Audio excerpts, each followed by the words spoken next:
Hello, everybody, and welcome to the Investing with IBD podcast, sponsored by Direction. It's Justin Nielsen here, and it is Wednesday, August 10th, 2022. And joining me, as always, is Arusha Pires, Portfolio Manager at O'Neill Global Advisors. How are you, Arusha? I'm doing well, Justin. Okay, and joining us again on the show, we're happy to have Ross Haber, co-founder and head trader at TraderLion, and someone who used to be in Arusha's shoes way back in the day. He was a portfolio manager for William O'Neill. Used to love going on the speaking circuit with Bill, doing a full day seminar. Bill would be one speaker, Ross would be the other. So that was a lot of fun. Welcome back to the show, Ross. Yep, thanks for having me, as always. Looking forward. Okay. So, and on the show today, we're going to be talking, of course, about the market. We had some CPI numbers come out today and nice market reaction to that. We'll also talk a little bit about trusting the follow-through day and things that Ross Haber learned from Bill O'Neill directly. And Ross is also going to share a few stocks that are on his radar. So let's get right into it and maybe start with the NASDAQ. What's your take on the market? We had this follow-through day, Ross, on June 24th. It really kind of seemed like it took it a while to kind of gain some steam, but man, here we are, and this thing seems to be rocking and rolling. What's your take? Well, it's not uncommon, as we well know, and I would say especially after a longer, sharper correction, that after the market actually puts in its bottom, and unless it's one of these instant V-shaped bottoms, it takes some time for that bottom to form, and while we're getting those shakes around and the bottom is being put in, it doesn't necessarily make for an easy environment for especially trend trading with all of and building positions and following up with all of that whipsaw. So going back to what you said, as far as Bill is very big, and don't doubt a follow through day, be consistent with your rules, and listen, that can get very expensive. On a bear market, let's say 2000 through almost 2003. So fortunately, I was there for that. I learned that. And so here's the two big things. I'm constantly watch the leaders. When people, it's funny how many people I've heard say that when I'd ask a question, it always felt like this simple blow off answer. But I really find now that, that process of watching rotation, that gives me my clue once we have that follow-through day. So we had a couple of follow-through days prior to this one that didn't work, and there was really no leadership to be found. The last one that we just had, it took a while, but I'm going to have to say roughly 2 weeks ago, that qualitative, there was a huge qualitative difference in the health and breadth of leadership, especially in that traditional area of growth. We saw towards the end of the market, right? We saw the indexes going down. We saw that energy sector have its last kick, right? The oil and that sort of thing, that those stocks finally rolled over, right? And so I would have to say this, don't doubt a follow through day. I try to always, like I said, be consistent. And even if it means all I'm putting on is 2 to 3 small positions, no more than 3%. So I'm looking at a 6 to 9%, start to get my feet wet. And if I can't make progress from there, if I don't get instant traction, like what usually happens when things are working well and I get kicked out, that's kind. And let me tell you something, I've really got to see what I think is the beginning of a qualitative change in leadership, with that follow through, or for me to even put on some feelers. And that's where I've kind of, because of the volatility, I'm breaking that rule. I wonder what Bill would say. I'd love to ask him, because I am. So, and I think I told you guys when I spoke to you earlier. So when I see it happen and the leadership is not doing it for me, and there's very few, I'll make pretend buys in my head. And I wouldn't say doing paper trading like that is a good idea if you're just learning, but it gives me an idea if I can, just jot down my favorite 3 names from those traditional areas of growth that I do the best with when, the market's on fire. And if they can only hold up a day, 2, maybe 3 before they come right back in again, it's very hard to make progress. So I know more than likely I'm going to have been kicked out of those names, and I'm going to save the, 0.6 to 1.1% bruising, right? That I'm hoping, right? That I try and keep myself between I don't want to lose a whole lot. I don't want to take more than 0.5%. Maybe I'll get lucky and make 0.5% or 1% while I'm playing that game. Once the traction comes, it's fast. There's no, it. So I've got it to a point that I let the, I really make the market pull me in this time now. So I would say this, I'm telling you that. So so then there's this, my schedule's been super crazy. I haven't been, so even though I've seen that qualitative change, and I am not invested at all in the market, not even a little bit, and I should be. So I'm telling you that, however, I think I told you guys I should have been, had all I've been doing is focusing on the market. I think I would have, there's no doubt that those feelers would have been in 2 weeks ago, at least, right? I had no choice, to me, 2 weeks ago, based on how I watched the leadership qualitatively.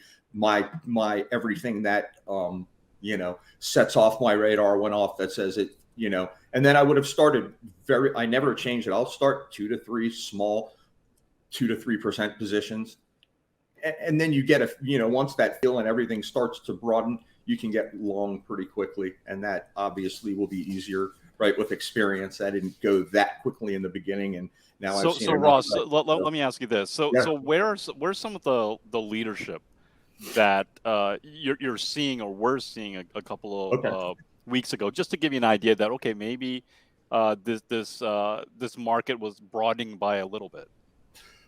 Well, so for me, like that whole medical, particularly the biotechs, had been yelling, screaming strength for a couple months already, but that's not going to be enough to attract me with all the volatility and, but that continued to broaden, and biotech turned into, then it got broader and broader. So now it's genetics, pharmaceuticals, all of that sort of things. I mean, you've got that Bausch & Lomb, I'll just off the top of my head, you've got like that little Bausch & Lomb IPO, and, saline solution and contacts, all that stuff that they do.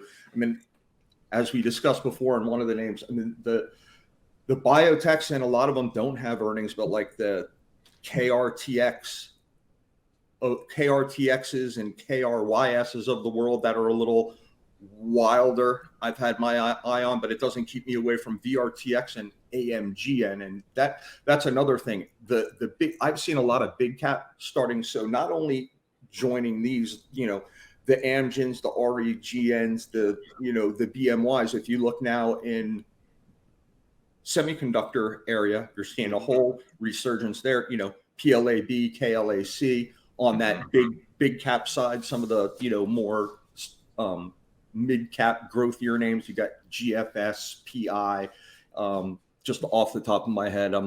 So just biotechs. So yeah, biotechs.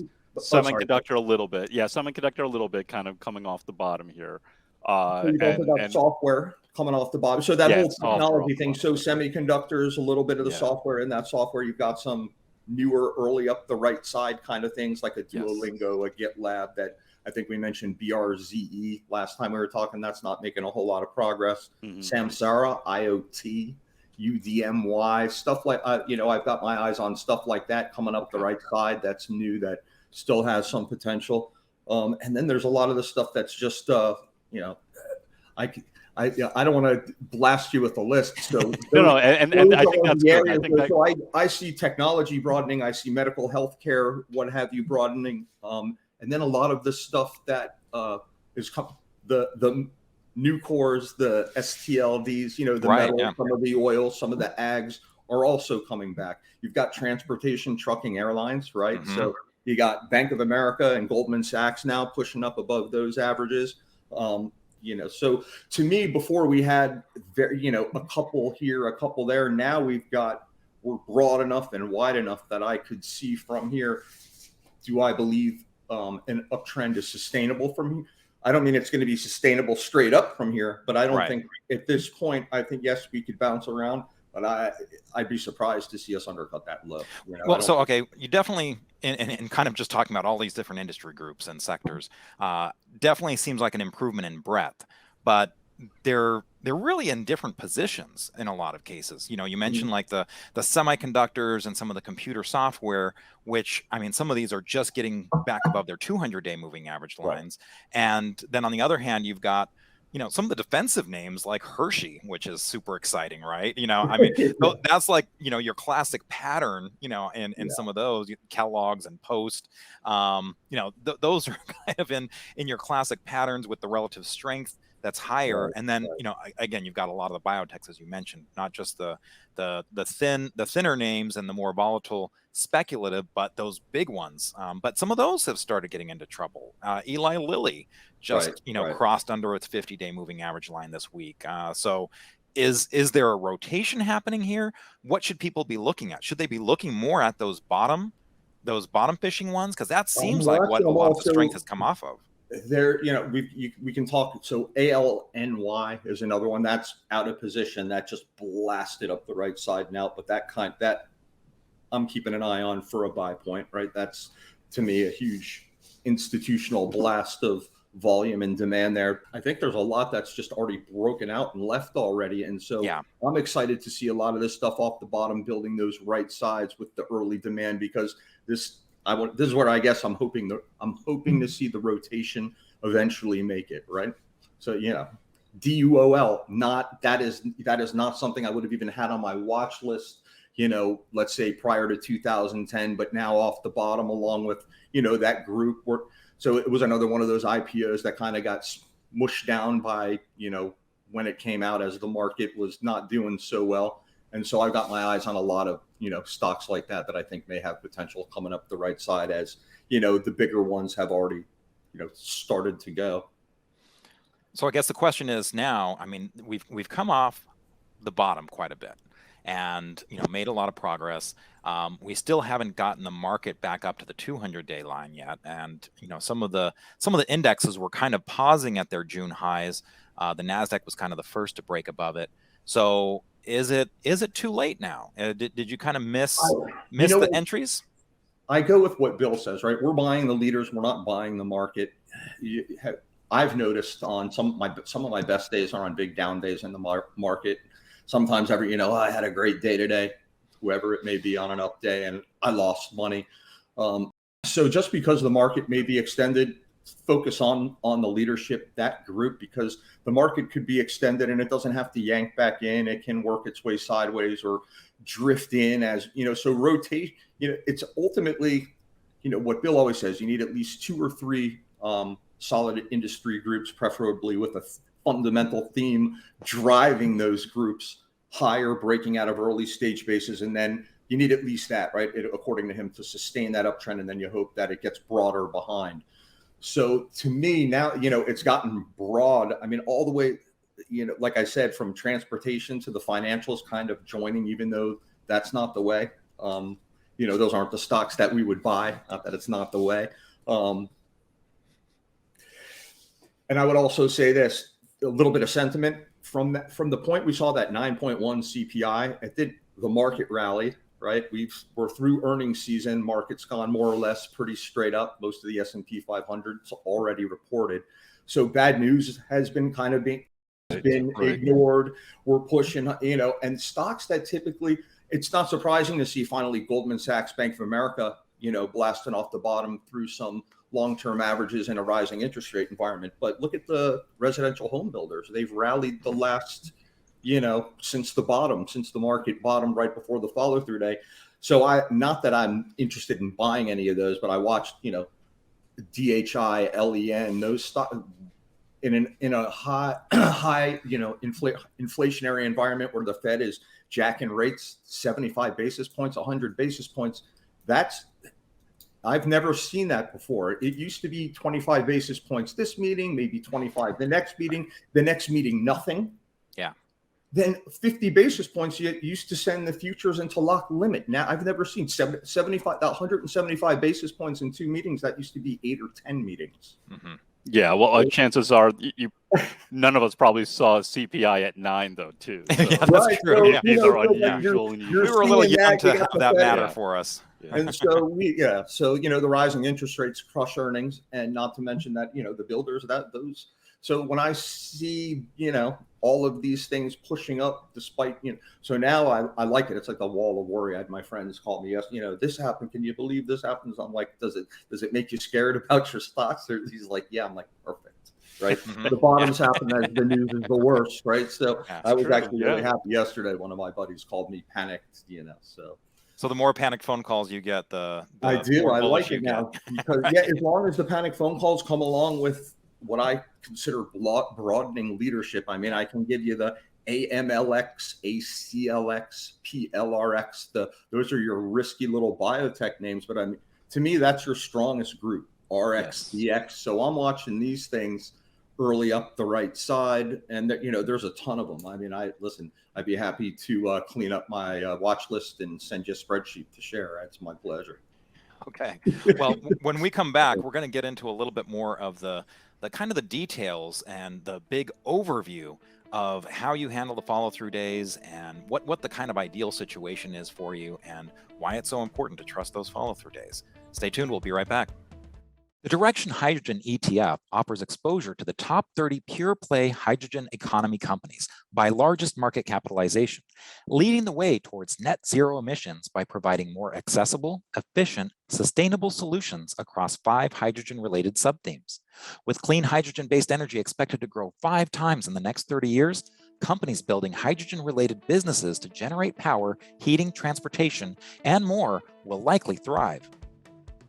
And welcome back to the Investing with IBD podcast, sponsored by Direction.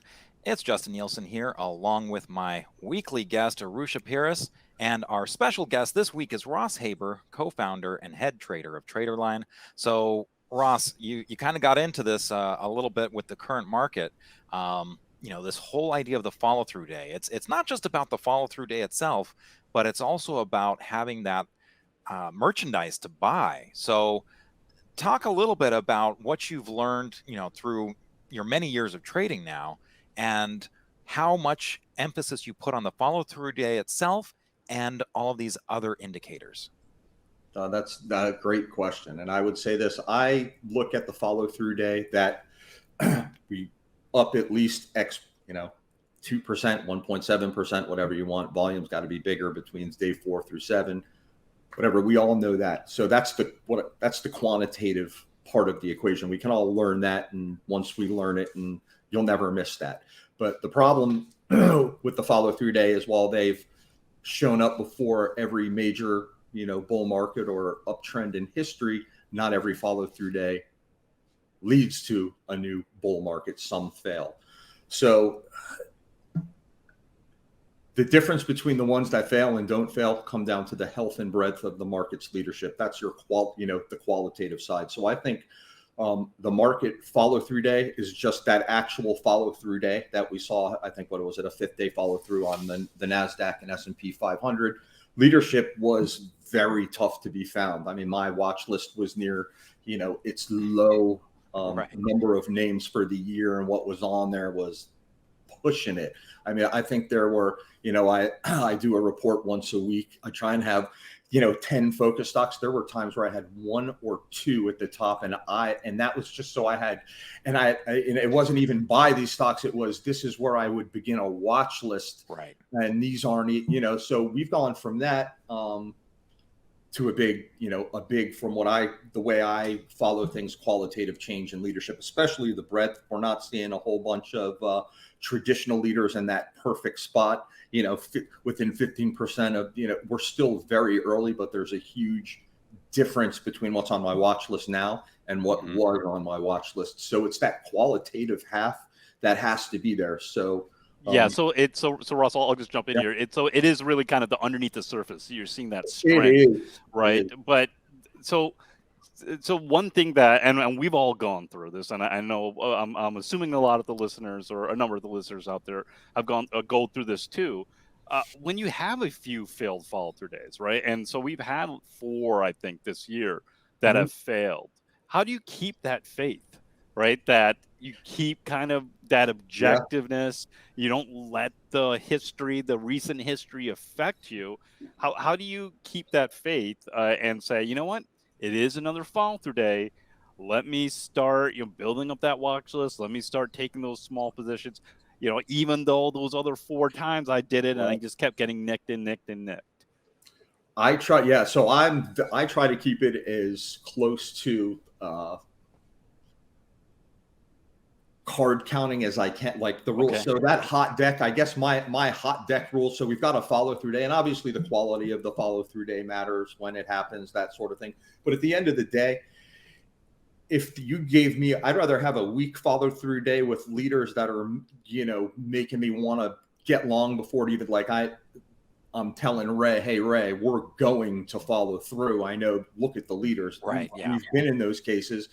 And in that same fashion manner, we could have a super massive follow through day. And I go, yeah, well, we also have some of the sharpest rallies during bear markets. And if there's no stocks to buy, I'm not just going to buy something, that I normally wouldn't. I've tried it. So unless I see those canned slim style stocks, those growth stocks that I would consider on my watch list as, a follower, as a trend following trader, as a, I'm an avid follower of Bill O'Neill. I've changed it very, very little.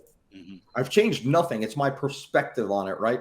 Everything I do is within that. I've just started buying early up the right side, right? So that's something that I did, that I developed over time. And again, to help me manage risk. So back to the follow through days, I digress, right? So I have really limited. So I have to see the merchandise like Justin was saying. And when I do, I start very, very small. I will find 2 or 3 stocks. They've got to have that optimal risk reward. I will not chase. I will not push something because I feel like, the guy over here and the guy over here is already up 14%. And oh my gosh, I've been doing I don't want to, and if the stocks aren't there, if I can't manage risk optimally, there's no trade. So, and then when I do, it's going to be 2 stocks, 2 to 3%. So I'm risking no more than 6 to 9% of my capital across 2 or 3 stocks. And I wait from there. And if I get that immediate traction and the breadth noticeably continues to, grow, broaden, then it's very easy to get long fast. I force, but if all, those stocks immediately kick me out. And I think, like I was saying before, sometimes if I'm not sure, I'm like, we're still on the borderline. Market's at a really iffy place, leadership's at a really iffy place, but I'm not sure. And I don't want to ignore my rule. So I will, you've got to be willing to take some risk. But I keep it very limited until the market gives me that confirmation that it's going to help me. It's going to help me when I slip, right? Right. Yeah. And to that end, I mean, there were some of these stocks that were, at least climbing up on their right-hand sides, but there's a number of these COVID plays that still look pretty awful. I mean, they might have come up a little bit off their lows, but they still look very volatile and very damaged, 80% off their highs. So how do you make a distinguishing characteristic between those that are maybe done and those that have the opportunity to come back? So those seem, for me, have already seen whatever that excitement, that initial push, and have fallen apart. And now after that giant decline, I just have no interest, especially given how great that overall group is and how low. I mean, they're just laggards, period. I don't even have them on my. Do you know what I mean? So there's, I guess, the newer ones. Well, it's going to come down to what, also what stage base are we in? Are we in that uptrend? I mean, for a lot of the stuff that I am looking at early off the bottom is typically newer stuff that didn't really have a chance to get going. Let's say in the beginning, a lot of them IPO'd right as the market was starting to get heavy, November, December. And, I just go back to all of the learning from Bill, where he talks about so many situations where a heavy market weighed on a really good stock. And so I'm just trying to give these newer names, especially stuff outside of biotech that has earnings and groups that are improving, that benefit, that I'm watching that in my rotation. So not only am I looking at, the ones that are proper, like the PLAB, one of the first chip stocks to break out again, KLAC, high quality institutional liquid name. So I mean, that does make that. I think that's an interesting kind of distinct. So there's there's those. So I'm playing both. So I'm watching those, the CDNSs or the the ones that are higher up in their pattern, and then I use that, and then I want to see what, as those get extended, where is that money going to go in the same sector or group? And it usually goes to those early. I guess it's an observation I've made. I have not done research on that. I wouldn't put it in a book, but it seems like that, right? So I want to see when the money when profit taking happens on the chips and the stuff that went out first? Where is it going? And so to me, I'm watching those early up the right side off the bottom, especially if they've had that huge volume spike, somewhere near the bottom, or as they're coming up the right side. And you're right, though, a lot of them may still be 40, 50, 60% off. But it seems like you're focusing more the right hand side on the newer merchandise. Yes. More yes. the IPOs versus the COVID old stuff is not that. done. Yeah. So I think that is that's a difference, right? Yes, that is the difference. If it's not new, if it's already had its day, I'm not, right. So I don't care about if Datadog and all of that, the names that have had their runs in that software group. Yeah. I'm not saying it's a crowd, who knows, maybe a few of those names come back, but they're going to have to show me a much more of a reason than something new or something that came out in that same area that got, pushed down while the market was heavy and it just had no chance. That's now, starting to show big accumulation up the right side. And obviously even better if it has, earnings, that sort of thing. I don't put anything on my, weekly newsletter that isn't can slimmerific. I'm not, and it is that important. If you're building positions, those earnings have got to be there. If you're not seeing any earnings, a lot of these are performance enhancers. If I showed you what and I didn't do, but you want to see the kind of thing I was sad that I missed because I was so busy. HKD through 100, and then there were a couple spots, and I just was so busy I couldn't bother watching it. But I'll see a stock like that and just talk about performance enhancers. I'll see that after the first day. I'll put that on a 3-minute chart, and as long as it's liquid and pumping, you'd be, so that I do, that is way outside the rules, but sometimes that, so yeah, so we're at that point. I do believe we've seen, there's a huge qualitative, the way leadership looks now compared to the way that it looked 3 weeks ago. 3 weeks ago, there was no way I was still, I'm not worried. Now I'm starting to sweat a little that I didn't follow my rules 2 weeks ago. So Russell, let's go back to the HKD because you're seeing this, all right? So obviously tons of speculation there, right? Right. Now, right. In the last few days, you saw a number of those meme stocks going. Does that kind of speculation concern you, or are you taking that into account that, wait a minute, it's almost like it was back in early 2021. The pendulum swung back. So are we back in that speculative season again? I don't know. I guess that bothers me more. I think if we're at the end of a cycle, right, as we've already seen a bunch of stocks move, we've already made a bunch of progress. I don't know what that means as we're trying to, build the bottom and finally come up there.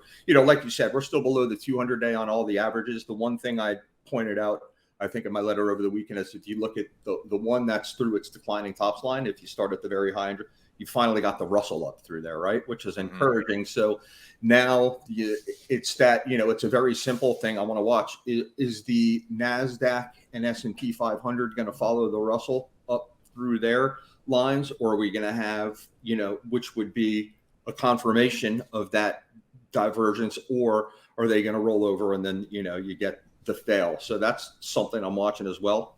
There you go, that line. So the other three haven't done it yet, down NASDAQ, S&P. So I want to see a confirmation there. So that's my first. Now, I don't know. I haven't drawn the line on all of them. Maybe on one of the three, that line will finish above the 200-day. I'm not sure. But that's roughly what I'm watching. That's my next two big spots in line, that declining tops line where the Russell is taken out, and then that 200-day moving average, which you can see whatever that was there is, right on top of it. Right. Now, let's just kind of take the step back to the big picture, macroeconomic. How much of that picture weighs into your decision making? I mean, I know there have been so many times where, if you kind of look at all of the things that could go wrong and all of the things that look ugly, you'll never invest, at the right time. Right. So are you looking at, any of the macroeconomic factors? I mean, again, between recessionary fears, a Fed that is, still hiking in a hiking cycle, you still have the war in Ukraine, a lot of these things that, have been concerns, they haven't gone away. So how much does that kind of factor into your decision making of that qualitative nature? It does. Well, that all comes down to sentiment, right? So contrarian sentiment, I guess, is what we look at as CanSlim, or, well, I mean, I guess anybody could look at it, but I guess there's some that we look at in particular that line up well on a sentiment basis, right? So I think, as we were discussing before, the news is always worst at the bottom. Right. And so we've seen, despite that, the crazy inflationary numbers and the Fed raising rates at a rate that at a pace that I've never seen. And like you say, the war in Ukraine hasn't ended, and all of these things were definitely what everyone was looking at as the market was, coming straight down. So I think it says a lot now that you've got the market rallying.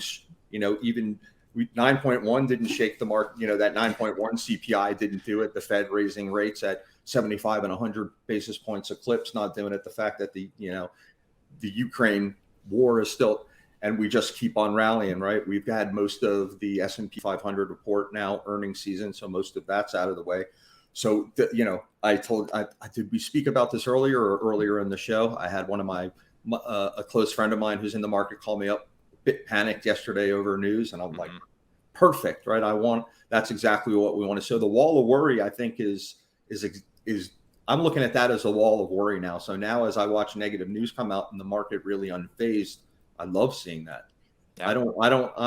So, we haven't even seen it start to get good at, the news become positive as the market's going higher, which I guess eventually happens if the uptrend continues, right? So, but right now the stocks are telling you that it's looking forward past all of that. I don't know what it's looking at. I mean, the fact that the builders, which are pretty sensitive to interest rates, like I said, it's amazing. Those are going up with, Goldman Sachs and Bank of America, which at the same, those you would expect to go up on rising interest rates. The builders, not so much, right? So. Yeah, it's funny how sometimes, you see the technical action and then you find out the why so much later. The why is always later. So that's why that whole watch the leaders. Yeah. So you want to know if the market's going to retake the 200-day moving average, watch the leaders, right? So I mean, really, if the leaders lead the indexes, not the other way around, right? So very good point. Well, on that note, we're going to take a look at some of the leaders that are on Ross's watch list right now. He already went through a number of them, but we'll go into some more details. Stay tuned. We'll be right back. The Direction Hydrogen ETF offers exposure to the top 30 pure-play hydrogen economy companies by largest market capitalization, leading the way towards net zero emissions by providing more accessible, efficient, sustainable solutions across 5 hydrogen-related subthemes. With clean hydrogen-based energy expected to grow 5 times in the next 30 years, companies building hydrogen-related businesses to generate power, heating, transportation, and more will likely thrive.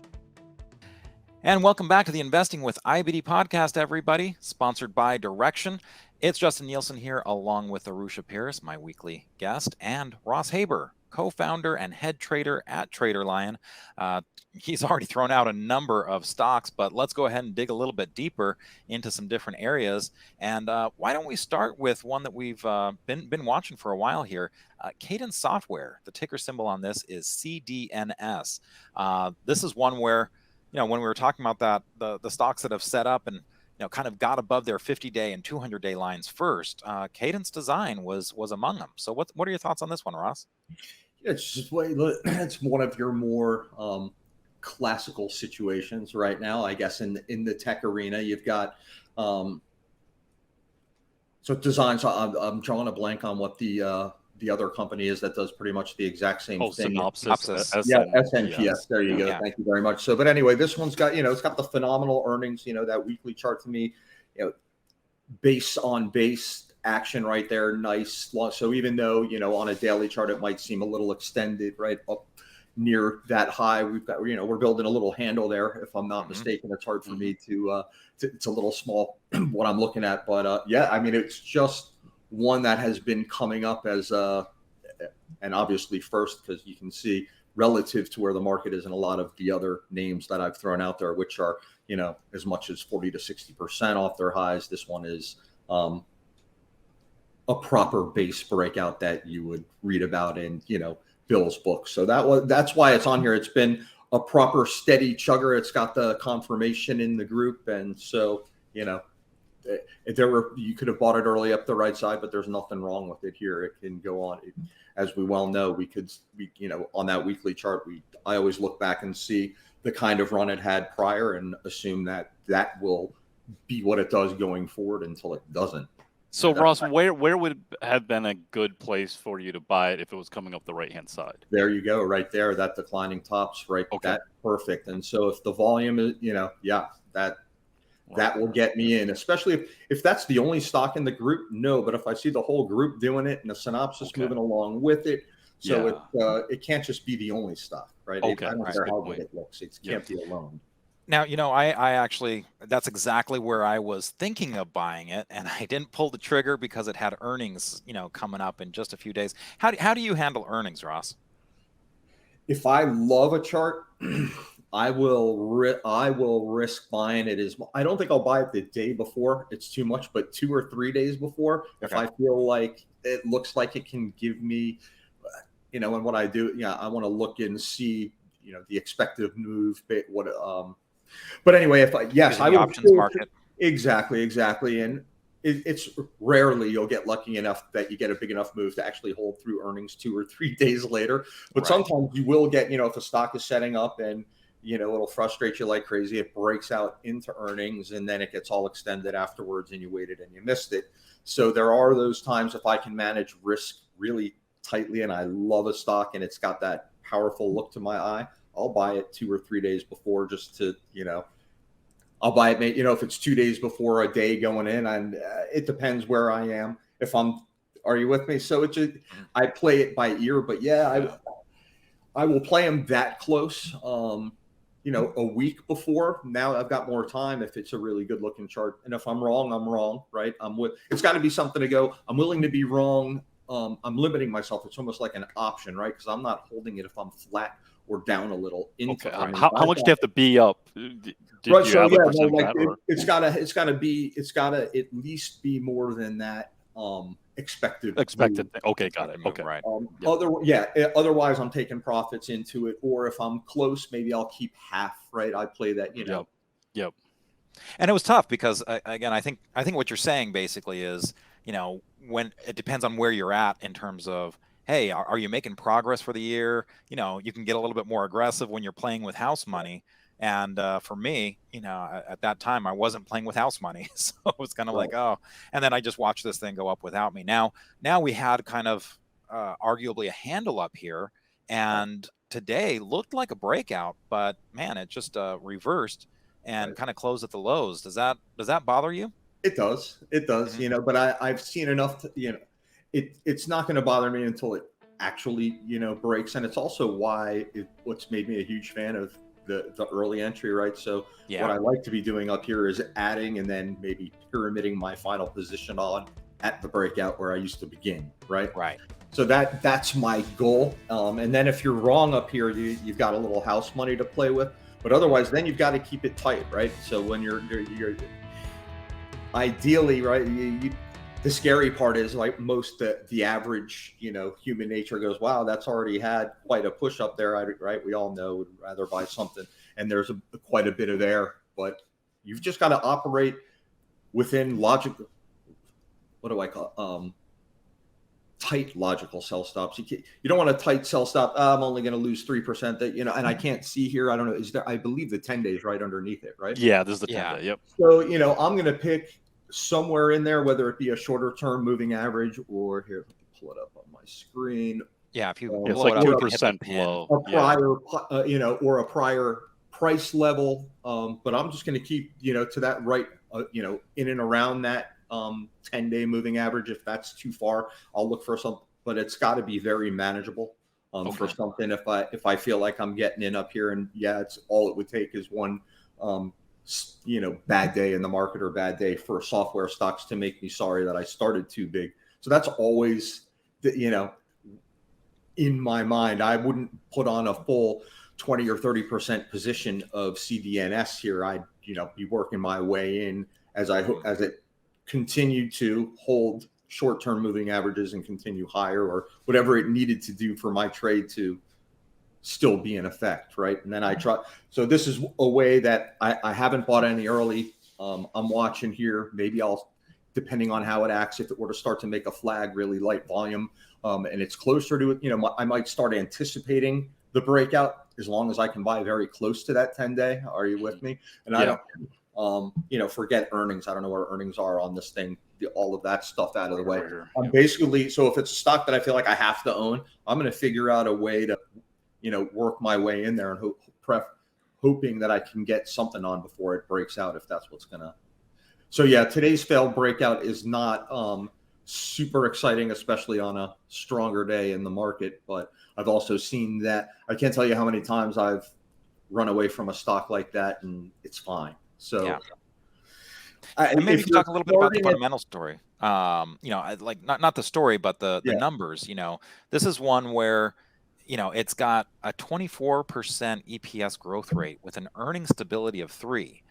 So meaning very stable earnings. It's very unusual, actually, that kind of right. Yeah, you usually don't see that low of a stability number, meaning it's very stable and that high of an EPS growth rate.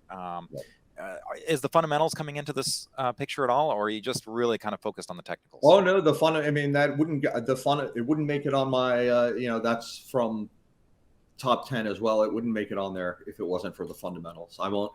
I have a section where I will put on the stuff that's off the bottom without earnings, but that's definitely fun. The one that you could say doesn't have the fundamentals is some of those biotechs, but no, that if I'm going to build a position in anything, unless it's a biotech where I know exactly how my risk is managed, I got to have those triple digit earnings. It's very hard. That's what gives me, I'm not a fundamental analyst. I don't run, spreadsheets. I don't talk to the street. I'm not on conference calls. So you're not modeling valuations. But I did do enough, I did do enough studies there and on my own to give myself that's the fundamental, for me to have that confidence to sit in a position, it's got to have those earnings. And it's got to be, it's got to have everything going for it. It's got to be the whole 9 from early stage, the earnings, the sponsorship, and otherwise it's going to be very easy to scare me out. I'm not going to be able to hold a 30 or 40% position without it. Well, to that end, on the biotech side, a lot of us have been looking at VRTX, but why don't we take a look at KRTX? This is Karuna Therapeutics.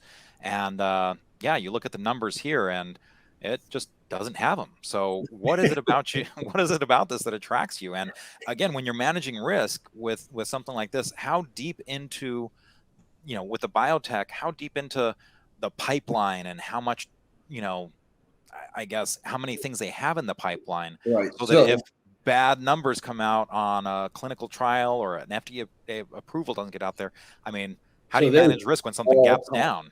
Right. That's the major. Anytime I've lost mega money in a big gap down overnight has always, blown up my account early on. Biotech. However, they're also what allowed me, I think, to do, triple digit gains for 3 years in a row, during that time as well. And I've also learned, so yes, you're right. Clinical trials, FDA, PDUFA dates, or Oppenheimer decides to have a healthcare conference that you had no clue about because you're not a Fed and, healthcare analyst, and the company has their field day, show and tell, and you didn't know, and next thing you know, you're down 75% on that position. So there is that, and it had there is that, he says casually. So if you've got, so I've been caught, not a lot, but I've been caught by that. I've learned the hard way what to be aware of. So yeah, I do my best to look for all of those things. I fortunately am still very close with my old healthcare analyst from Affinity Capital. So if I'm ever unsure, I always call Scott and have him help me out. So that's, I guess, a little bit of unfair, there, because not everyone can call Scott, right? But you can just get out his number. But I will say this: what Bill said, and it's you can't go. It makes life really easy, and the guy he's got it figured out. If you just stick with the 2 powerful biotechs that have the earnings, you don't need the other ones. And if you're going to do the other ones, make sure they're performance enhancers. So a lot of the stuff, so, like I will start it maybe early up the right side as quote, a performance enhancer, looking to maybe just swing trade it totally bail if I'm wrong because I'm early, right? There's that much more resistance that I'm dealing with. That's just a fact. But sometimes, when I'm right, I'm learning as time goes on. I've been doing it, I guess, now since 2004, as my size got to a point where I couldn't just buy breakouts, base breakouts anymore. Yeah. So let's go ahead and wrap this up with a look at solar, because that's been another area where a group move. I mean, this group has moved up to the top, the top spot in the industry group out of 197. So we'll take a look at First Solar, because a lot of us have been looking at Enphase and some of the Chinese names, but First Solar had earnings not too long ago, and that popped it right there above the 200-day line. What is it about this one that you're liking? I just love that power up the right side, the big push, huge volume, all the gaps. Just like Bill O'Neill teaches at his workshop. That's just that sign of power to me says figure out a way to get in that one. As opposed to, and I'm watching it, let's say a DQ that looks all nice and pretty and tight, but why isn't it going with everything else? ENPH and FSLR and ARRY. That's the thing that bothers me about, let's say it's a DQ. So I would rather keep an eye on an FSLR or an ARRY or even that ENPH still and look to get into something with that. Yeah. So I think the weekly chart, especially, I mean, the weekly charts are always, you always want to start off with a weekly chart, but it puts it in perspective when you look at a First Solar or even a KRTX. So you can just see those skyscraper type of volume coming into it, especially after the earnings reaction. You have the big earnings gap there.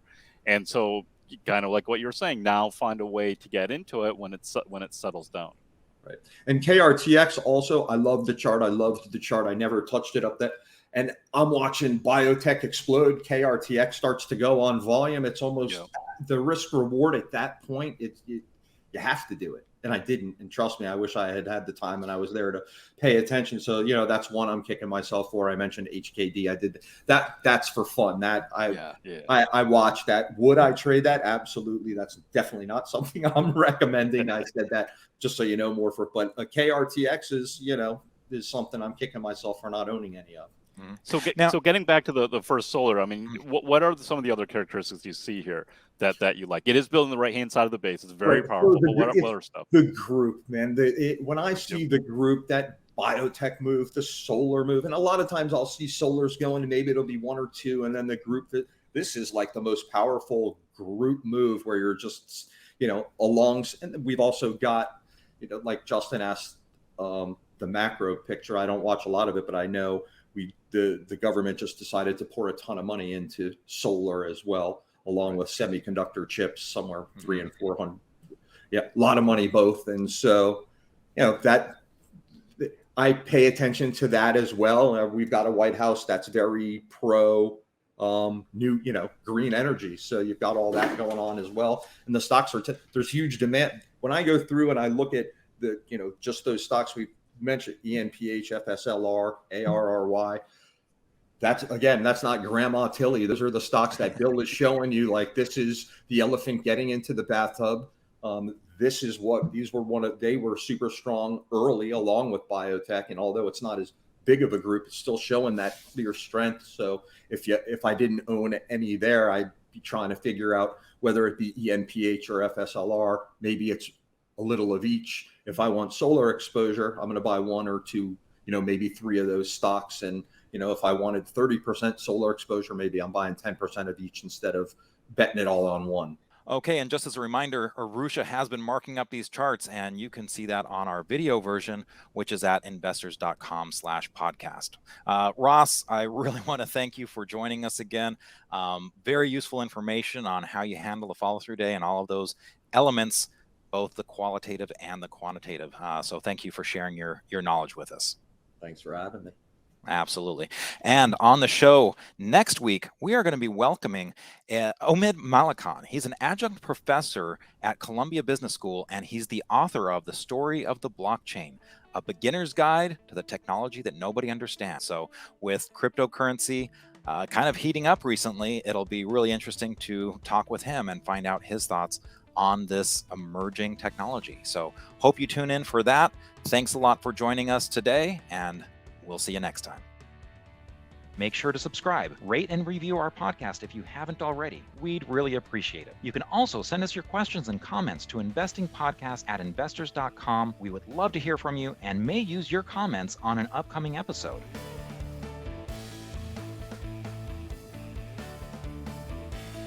Hey everyone, thanks so much for watching Investors Business Daily on YouTube. If you want to watch more videos, make sure you hit that subscribe button so you don't miss a thing.